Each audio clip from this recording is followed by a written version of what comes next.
There is a question in John's Gospel that sounds, the first time you hear it, almost cruel. A man has been ill for 38 years. He lies every day beside a pool in Jerusalem that is believed to heal, surrounded by a crowd of the blind, the lame and the paralyzed, all waiting for the same water. He has been there so long that waiting is no longer something he does. It is something he is. And a stranger stops in front of him, looks at him, and asks, "Do you want to be healed?" Do you want to be? The man is lying beside a healing pool. He has been lying there for most of a lifetime. What else could he possibly want? And yet hold the question, because it is not cruel and it is not careless. It may be the most precise question anyone in the Gospels is ever asked. By the end of this episode, I think you will agree that for a man 38 years into his condition, "Do you want to be well?" is not obvious at all, and that the honest answer for him and for most of us is more complicated than yes. This is the story of the healing at the pool of Bethesda, the strange scene of the waiting crowd and the stirring water, a question that reads the soul, a healing that ignored the pool entirely, and the afternoon it triggered, because this quiet miracle performed on the wrong day of the week is the moment John's Gospel turns. Before Bethesda, Jesus has critics. After Bethesda, for the first time in the Gospel, he has people who want him dead. And along the way, this episode holds two things this channel cares about. A verse that is probably not original to the Gospel, which your own Bible footnotes. We will look at it honestly. And a pool that critics spent centuries calling a fiction, until archaeologists dug it up. Start with the place, because for once we can. John locates the scene with unusual precision. In Jerusalem, by the sheep gate, a pool called in Aramaic Bethesda, having 5 roofed colonnades, 5 porticoes, 5 covered walkways. For a long time, that detail was held against him. No other ancient source described such a pool. And 5 porticoes is an odd architecture. Colonnades enclose 4 sides, not 5.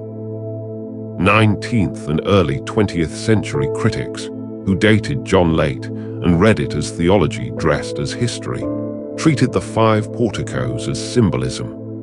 5 books of the law, perhaps, standing helpless around the sick, invented by a writer who had never seen Jerusalem, which had in any case been razed in the year 70.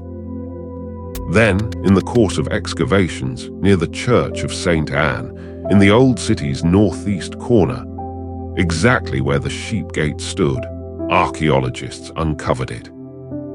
2 large pools, side by side, cut deep into the rock, with porticos on the 4 outer sides, and a 5th across the center, on the dam of rock dividing the twin pools. 5 porticos, precisely as described, in the one configuration nobody had imagined. You can stand at the edge of it today beside the Crusader Church and look down into the cutting, deep, quiet, half in shadow, with pigeons where the porticos stood. Few sights on earth let the gospel text and the ground agree so exactly. We flagged the same thing at Jacob's Well 2 episodes ago, and it bears repeating as a principle. Whatever you make of the claims of this gospel, its geography keeps being vindicated by the spade. The writer knew the city, knew it as only someone who walked it before its destruction could. That does not prove the miracle. It proves the witness was standing where he said he was standing, and that is not nothing. Now the scene itself, and it is one of the bleakest tableaus in the Gospels, if you let yourself see it. In these porticos, John says, lay a multitude of invalids, blind, lame, paralyzed, not visiting, lying there. The covered walkways of Bethesda functioned as an open-air ward, a permanent encampment of the city's chronically ill gathered around the water. Why the water? Because of what was believed about it. From time to time, the pool stirred, the water moved, bubbled, was troubled. And the belief had grown up that the stirring carried healing, that when the water moved, the first person into the pool would be cured. Here we need to pause on a matter of the text, because honesty requires it, and this channel has promised it. In many older Bibles, there is a verse, John 5, verse 4, explaining the stirring. An angel of the Lord went down at certain seasons and troubled the water, and whoever stepped in first was healed of whatever disease he had. If you open a modern translation, you will find that verse missing or bracketed with a footnote. That is because it is absent from the earliest and best manuscripts of John. It appears only in later copies, with the varied wording that usually marks a marginal note that crept into the text. Somewhere in the centuries of hand copying, a scribe wrote the local legend in the margin to explain verse 7, and a later scribe copied the margin into the gospel. Notice what that means and what it does not mean. It does not mean the text is unreliable. It means the opposite. We can tell because the manuscript trail is rich enough to catch the addition. And it changes the scene in an important way.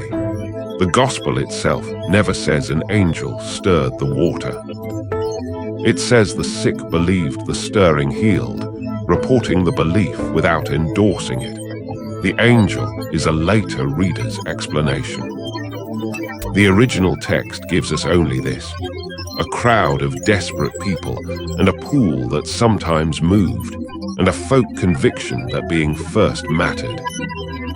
Springs that surge intermittently are well known. The twin pools were fed in ways that could produce exactly such movement. Whether anything more than hydrology ever stirred Bethesda, the text does not claim. But sit with the belief itself for a moment, because it is the cruelest detail in the whole scene, and the gospel places it deliberately. If healing goes to whoever reaches the water first, then healing goes to the fastest of the sick. The man with 2 lame legs loses to the man with 1. The blind man loses to the lame man who can see the water stir. The paralyzed man loses to everyone. Bethesda's economy of hope was a race in which the most desperate were structurally last. A system that promised healing to the category of people it was guaranteed never to reach. Every waiting room in the world has a version of this, and everyone who has been poor or ill or at the bottom of a queue that only the strong could win knows the shape of it. The gospel does not editorialize. It just lays the scene out and lets you feel it. A crowd organized around a hope arranged so that the neediest cannot have it. It is worth asking, too, why such a place existed at all. Why a city with a temple had a colony of the chronically ill camped at its gate. The answer is the ordinary economics of ancient illness, and it deserves a moment because the crowd in the porticoes did not fall from the sky.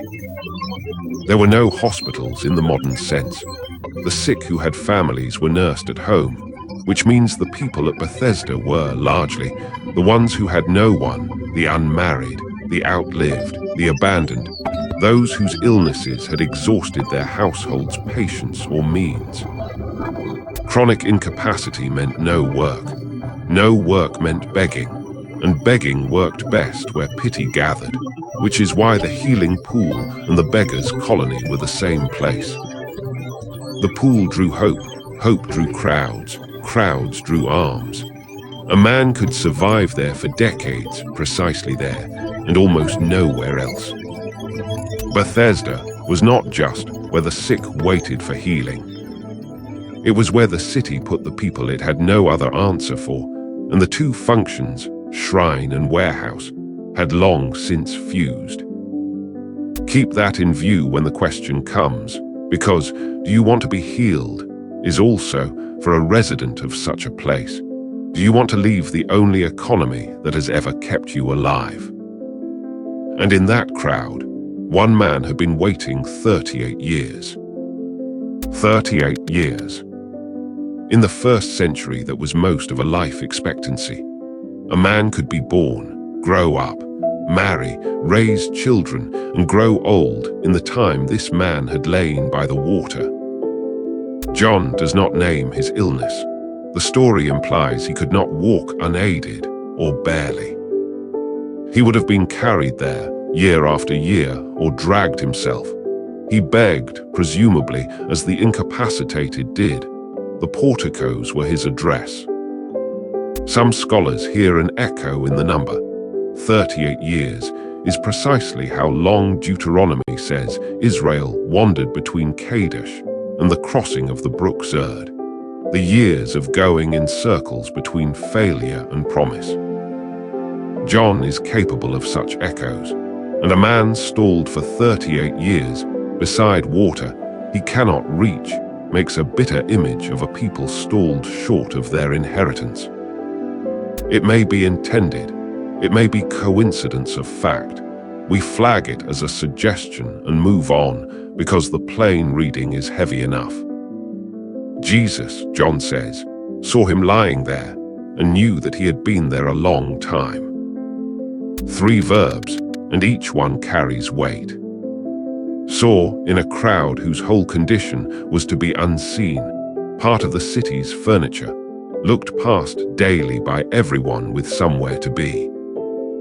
Knew the duration, the history, the whole sediment of it without being told.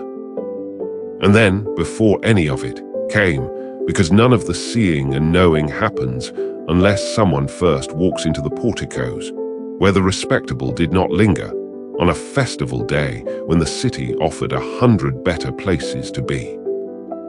Mark the pattern, because we have seen it twice now. Nicodemus sought Jesus out at night.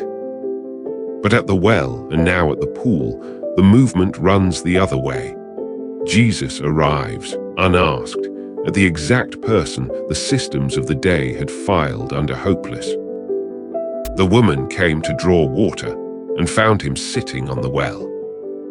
The invalid was lying in his usual place, and the visitor stopped in front of him, of all the multitude.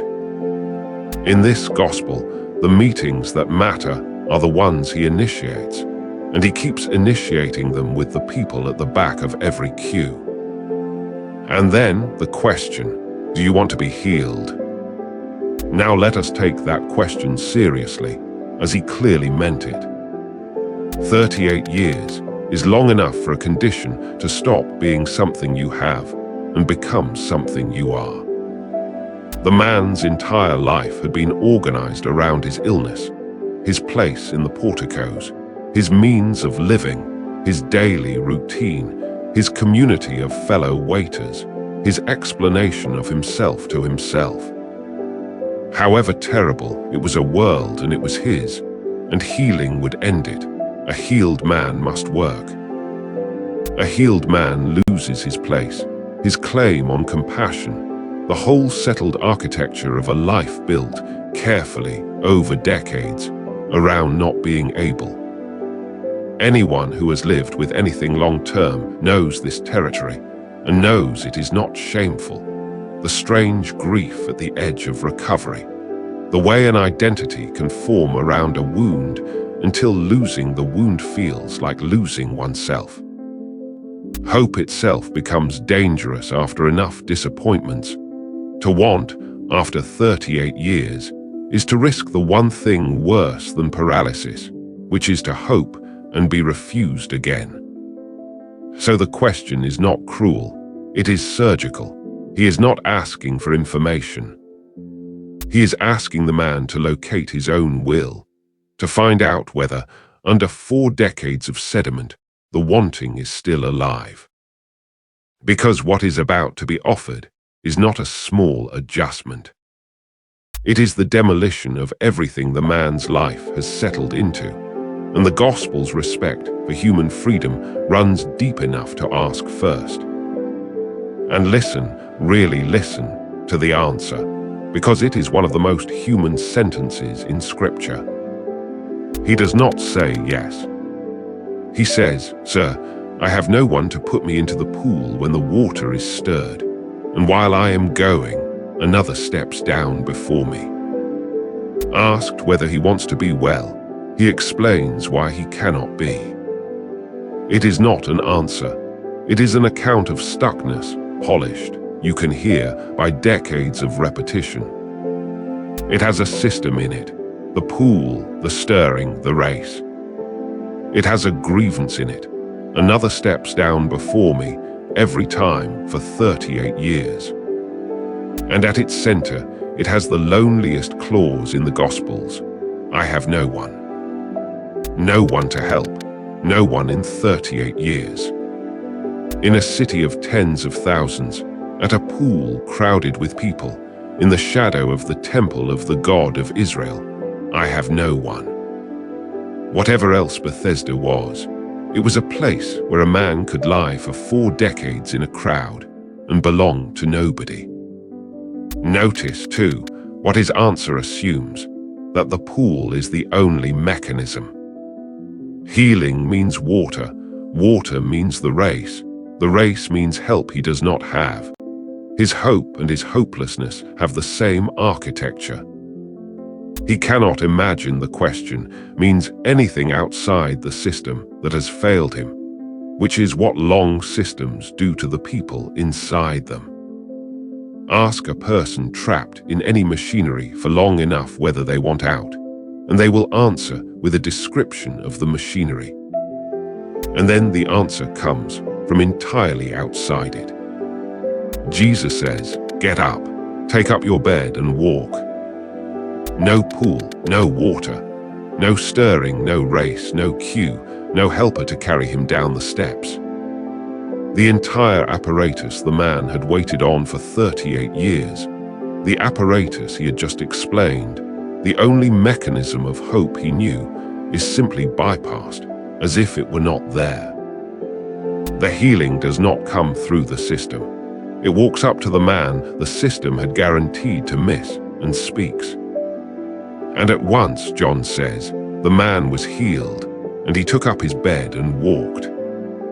Before we follow him, and the story is only half done, stop on 2 strange absences, because this healing is unlike nearly every other in the Gospels. Nobody asked for it. The man never requests healing, he only explains his difficulty, and no faith is required or even mentioned. Elsewhere in the Gospels, faith is everywhere in the healings. Your faith has made you well. Do you believe I can do this? Here, nothing. Stranger still, John tells us a few verses later that the man did not even know who had healed him. Jesus had slipped into the crowd, and the man could not so much as name him. Healed by someone whose name he never asked, without faith, without request, without payment of any kind. The man who had no one was found by someone, and the finding came first. Whatever theology you build, this story sits there as a stubborn data point.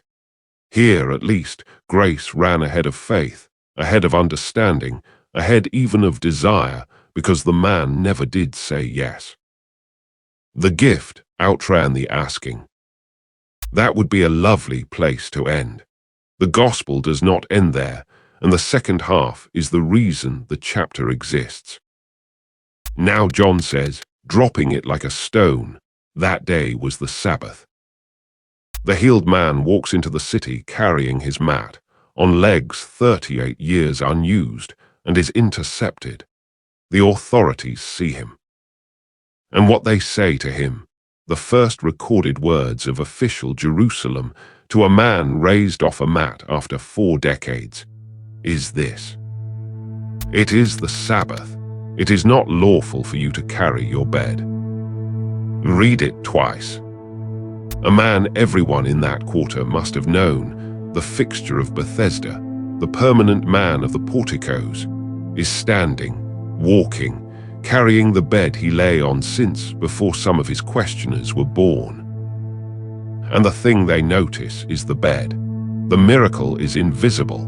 The infraction fills the screen. Now, this channel made a promise in the Nicodemus episode and will keep it here. The rule keepers get a fair hearing. The Sabbath was not a bureaucratic fetish. It was, as we said then of the law generally, the identity of a people under occupation, the weekly declaration that Israel belonged to God and not to Rome or to the market. The command not to work was scripture. The tradition had carefully catalogued what work meant, and carrying a burden from one domain to another was on the list, with the prophet Jeremiah himself invoked against bearing burdens on the Sabbath. These men were not inventing pettiness. They were guarding, conscientiously, the thing that had kept their people themselves through exile and empire. And that is precisely what makes the moment so devastating, because conscientious guardianship is exactly the thing being exposed. The rule existed to honor God. A work of God stood in front of them, on two legs, carrying a mat, and the rule filled their vision so completely that they could not see it. Nobody in the scene is wicked. That is the horror of it. It is possible to be sincerely, learnedly, piously devoted to the things of God, and to look straight through God's work when it walks past you on the wrong afternoon, because the system, like Bethesda's pool, has quietly become the point. Two systems fail in this one chapter, and they fail the same way. The pool promised healing and organized it so the neediest lost. The law honored God and organized itself until a healing was primarily a violation. Both began as gifts, both ended as machinery. And the healing itself had to bypass one and offend the other simply to occur. The man's reply to the authorities is very much in character. The man who healed me, he told me to carry it. It was not my idea. The one who made me well gave the order. Pressed for the healer's name, he cannot supply it. He does not know. Then comes the second meeting, and it is easy to miss that it happens at all. Afterwards, John says, Jesus found him in the temple. Found him, sought him out a second time. The man who had no one is tracked down twice. And Jesus says, "See, you are well. Sin no more, that nothing worse befall you."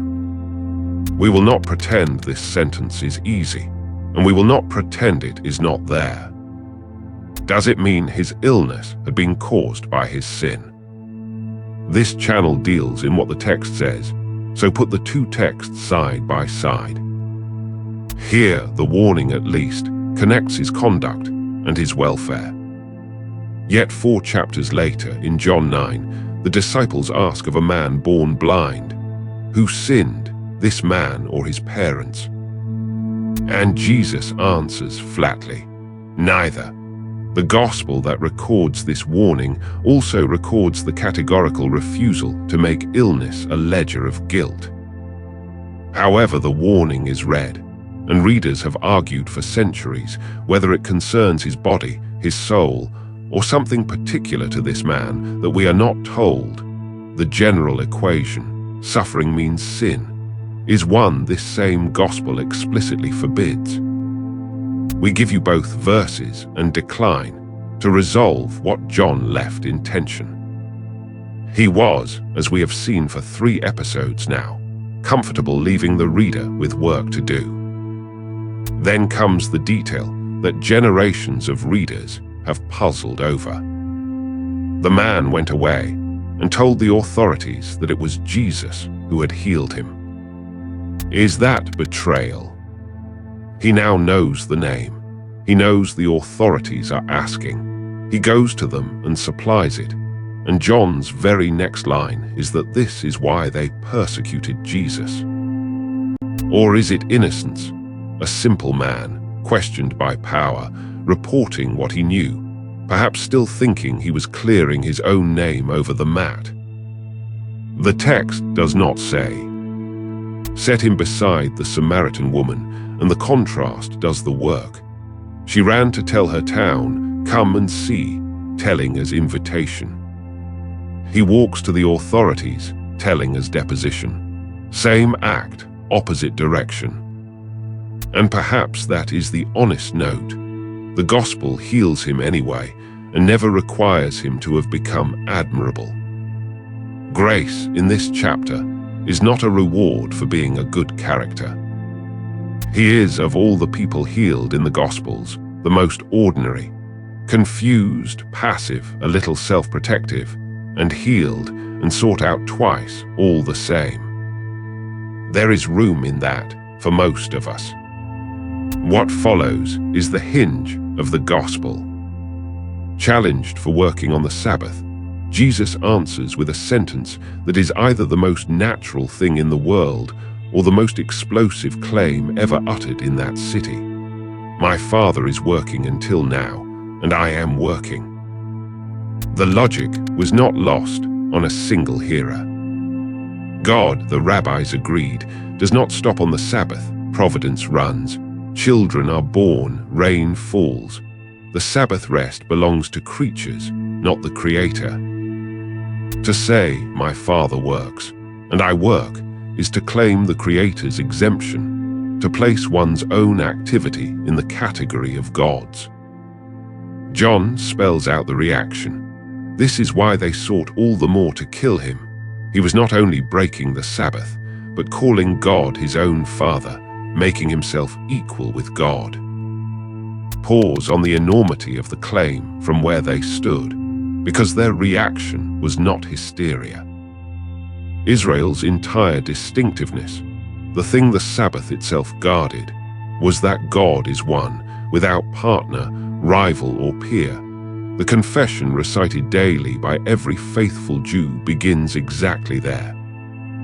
Into that world a man says, of his own labor on the holy day, that he is doing what his Father does, claiming not to be God's messenger, which prophets claimed, nor God's servant, which kings claimed, but to stand in the working relation to the Sabbath that only the Creator holds.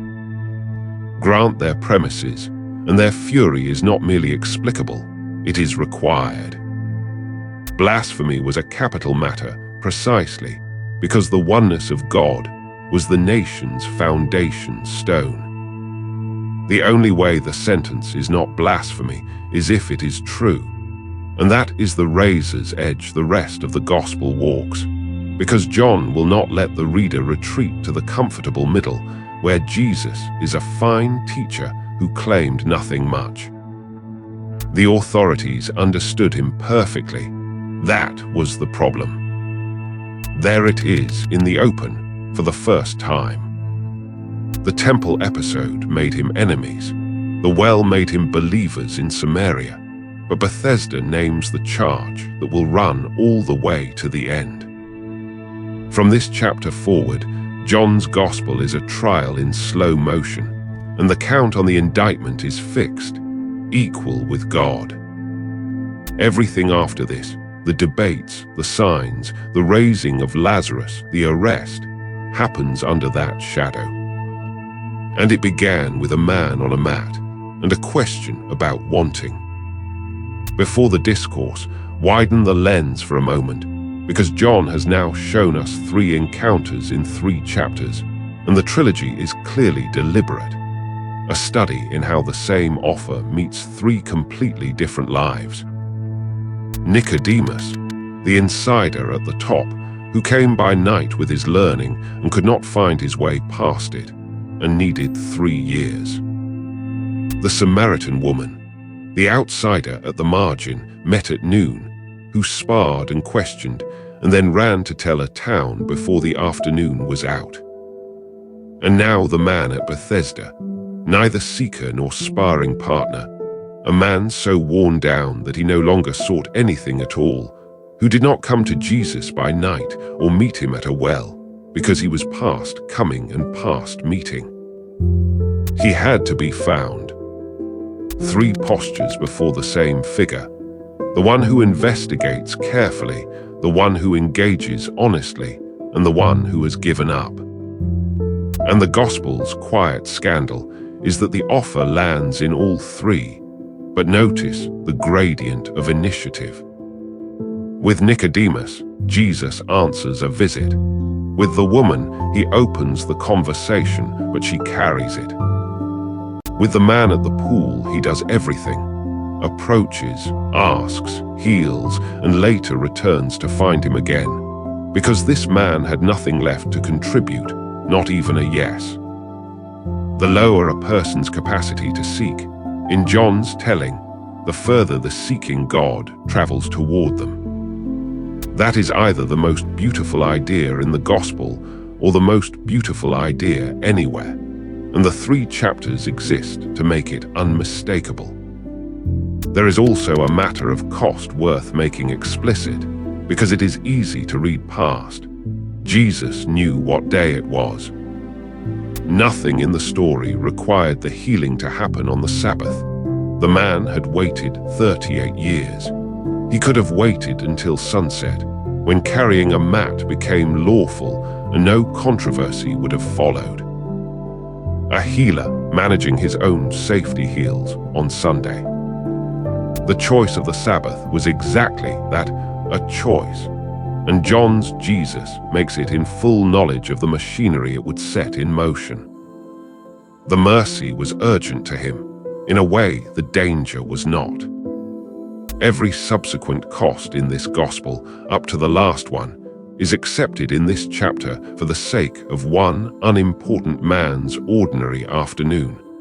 The willingness to die for people is first visible as a willingness to be inconvenienced, and then endangered for one of them. It is the same order of priorities the authorities had inverted, held by the other party, and the collision between those 2 orderings of mercy and rule is, from here on, the plot of the book.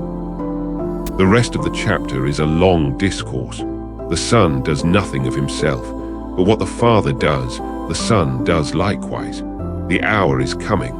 The Father has given judgment to the Son. The first of John's great theological speeches, expanding that one sentence into a whole doctrine of the Father and the Son working as one. We will meet its themes again as the series goes on. For today, notice only its opening logic. Challenged over a healing, he does not apologize for the work. He locates it. This is what my Father does, and I do what he does. Healing on the Sabbath was not a lapse. It was a signature. 2 more strands complete the picture, and both are worth the detour. The first is what the spade found in the layers above the Gospel's pool, because the site's later history is its own sermon. In the 2nd century, after Jerusalem's destruction and refounding as a Roman colony, the area around the twin pools was rebuilt as a healing sanctuary of the pagan kind. Small baths and grottos associated with Asclepius or Serapis, the Greco-Roman gods of healing, whose shrines dotted the empire. Votive offerings of the type sick pilgrims left at such sanctuaries have been recovered there. Some scholars, working back from this, have suggested the pool already had a folk healing reputation in Jesus' day that sat uneasily at the edge of Israel's faith, which would add its own charge to the scene. A crowd of the covenant people waiting on stirred water, a practice closer to the pagan healing springs of the wider world than to anything in their scriptures. That reading is contested, and we flag it as such. The asclepieion is archaeologically secure for the later period. Its backward projection into the 30s is inference. But either way, the site's afterlife makes the Gospel's point in stone. Humanity will build shrine after shrine around the hope of healing, and the shrines keep organizing themselves so that hope is a lottery. Into exactly such a place, on the testimony of this chapter, healing once walked in on foot and asked a man a question. The second strand is the rest of Jesus' answer to his accusers, because the discourse of John 5 contains a piece of reasoning too good to skip. Challenged, in effect, to prove the claim his Sabbath sentence implied, he responds like a man who knows the law of evidence. If I bear witness about myself alone, he says, my testimony need not be received, echoing the law's own rule that a matter must stand on 2 or 3 witnesses, never one. And then he calls his witnesses, 4 of them, like a case being laid before a court. John the Baptist, the burning lamp, whose testimony they had themselves gone out to hear. The works, the healings themselves, this very man walking, evidence that could stand in the room.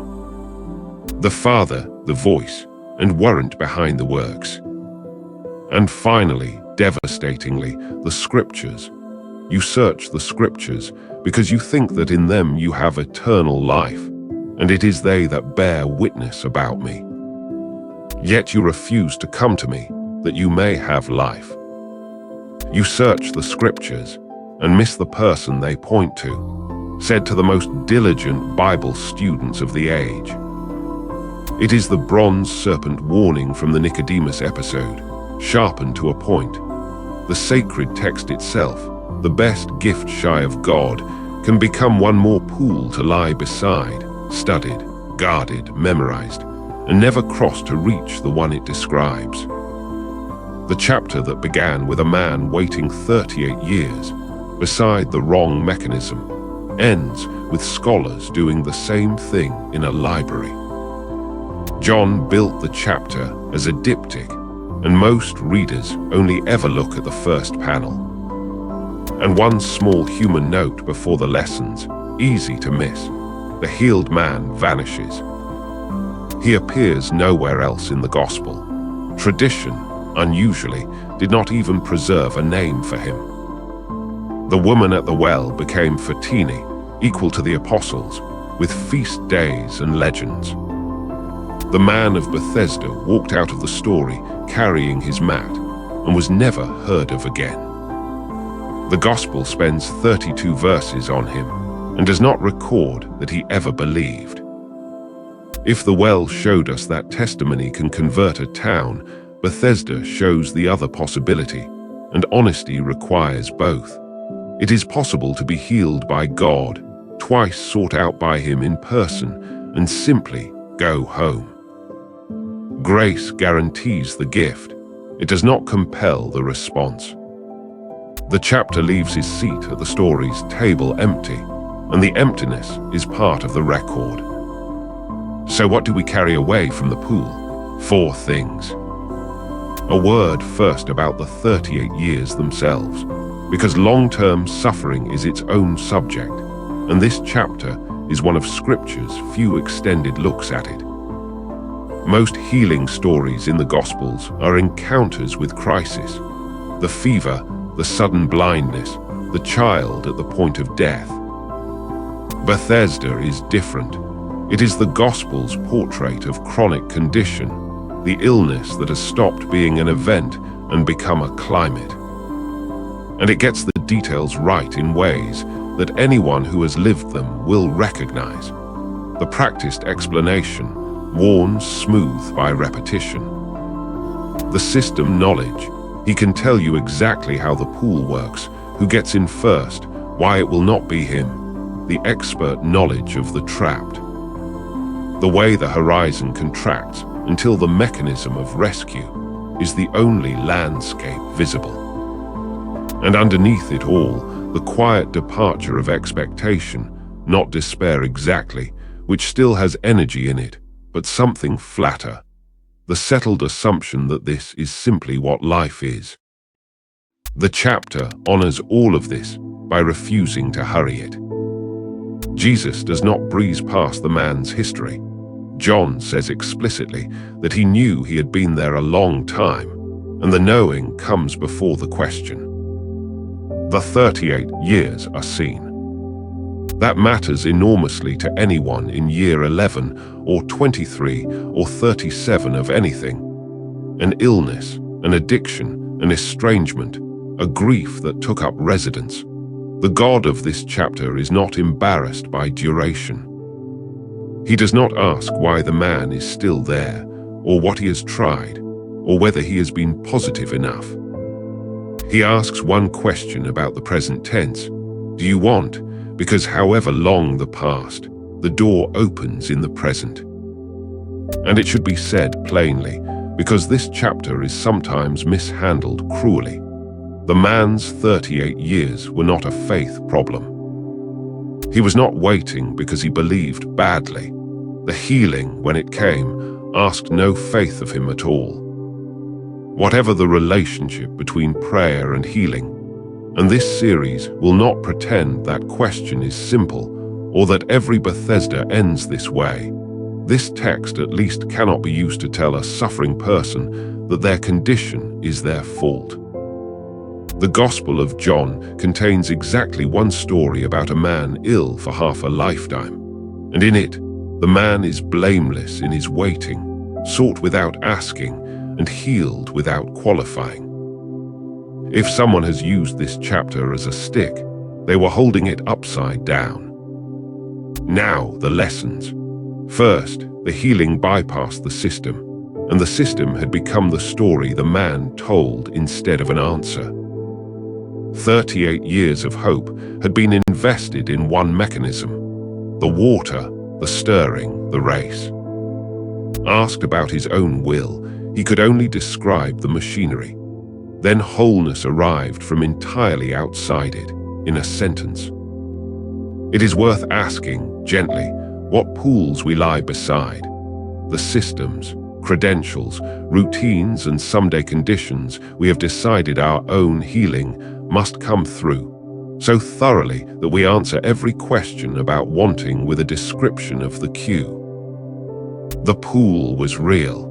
The porticoes were real. The spade proved it. And the healing had nothing to do with them. Second, the question deserves a lifetime's honesty. Do you want to be well? Not do you wish, wanting with its costs. Change unmakes the life built around the wound. There is real grief in recovery, and real fear in hope after enough disappointments. The gospel dignifies all of that by asking rather than assuming, and then heals a man whose best answer was an excuse, which may be the most comforting detail in the chapter. The will he could not quite locate was answered anyway. Third, the rule-keeper's failure is the one to watch for in ourselves, precisely because it wore the face of faithfulness. Nobody who challenged the mat carrier thought they were opposing God. They thought they were defending him. The lesson of Bethesda is not that rules are bad. This channel has twice defended the seriousness of the law and does not retract it. The lesson is that any structure built to honor God can, by slow degrees, become the thing that blocks the view, and that the moment of test is rarely announced. It looks like an ordinary afternoon and a technical violation, and a person it would be inconvenient to see. And fourth, I have no one, the sentence at the center of the story, and the one the story answers. The man's deepest condition was not his legs. It was that in 38 years, nobody was his. And the healing began not with the command, but with the arrival, with someone stopping, seeing, knowing how long, and asking.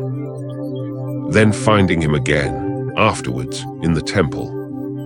Whatever else this chapter teaches, it insists that the God it describes is one who walks into the waiting room, past the fast and the first, directly to the person who has stopped expecting anyone, and that no one is, in the end, a sentence he does not accept. And a closing thought about the question, because it will not leave you alone once you have really heard it. Do you want to be healed? Notice that it is the only question Jesus asks in the entire chapter. He who, in the chapters either side, conducts whole dialogues of questions. One question and then commands, get up, take, walk, as if everything hinged there and after it nothing needed asking. Perhaps because it does hinge there. The pool cannot make a man want. The stirring water, whatever it was, dealt only with bodies. The question goes where no mechanism reaches, to the will that 38 years had buried, but evidently not killed. He got up. Whatever answer he failed to give in words, his legs gave it.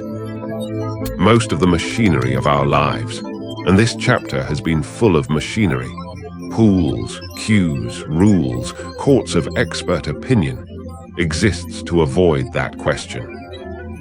Systems ask easier things. Are you eligible? Are you first? Are you compliant? Have you filled in the form? Only a person asks whether you want, which may be the deepest reason the healing had to arrive as a person rather than as a better pool. The last obstacle was never in the water. It rarely is. The pools are still there by St. Anne's, behind the sheep gate. The porticoes are fallen. The water is low and green and still. Millions of visitors walk past the railing every year, most sparing it a minute on the way to grander sights. It is worth the longer look. Critics called it a fable, and it was under the ground the whole time, 5 porticoes, exactly as the witness said. The place where a man waited 38 years for the water to move, and the water was never the point. 38 years is a long time to wait beside the wrong answer. It is not too long to be found. If this episode reaches one person in the porticoes of their own life, camped beside some pool, expert in its workings, explaining to anyone who asks why it has never yet been their turn, then let the chapter say to you what it has said for 20 centuries. The mechanism was never the point. The duration is not held against you, and the question is still the same one, asked in the present tense. Do you want to be well? You are allowed to answer with an excuse. He healed the last man who did. Scripture and sources. This account draws on the Gospel of John, chapter 5, in full with the temple cleansing of chapter 2, the Nicodemus dialogue of chapter 3, the Samaritan woman of chapter 4, and the man born blind of chapter 9 as its stated points of comparison. On Deuteronomy chapter 2 for the 38 years of the wilderness, and on Jeremiah chapter 17 for the Sabbath burden. Background on the excavation of the twin pools and 5 porticoes by the Church of St. Anne, on the manuscript evidence for the absence of John 5 verse 4 from the earliest witnesses, and on Sabbath law, the catalogue of forbidden labors, and the rabbinic discussion of God's own Sabbath working, draws on the standard critical editions and scholarship of the period. Where the text is genuinely open, this video has said so rather than resolving it. The angel of verse 4 is a later scribal addition and is presented as such. The echo of Israel's 38 years is a scholarly suggestion, not a certainty. The tension between sin no more here and the refusal of the sin explanation in chapter 9 is left as John left it. And the healed man's motive in reporting Jesus to the authorities, innocence or betrayal, is not stated in the text and is not decided here.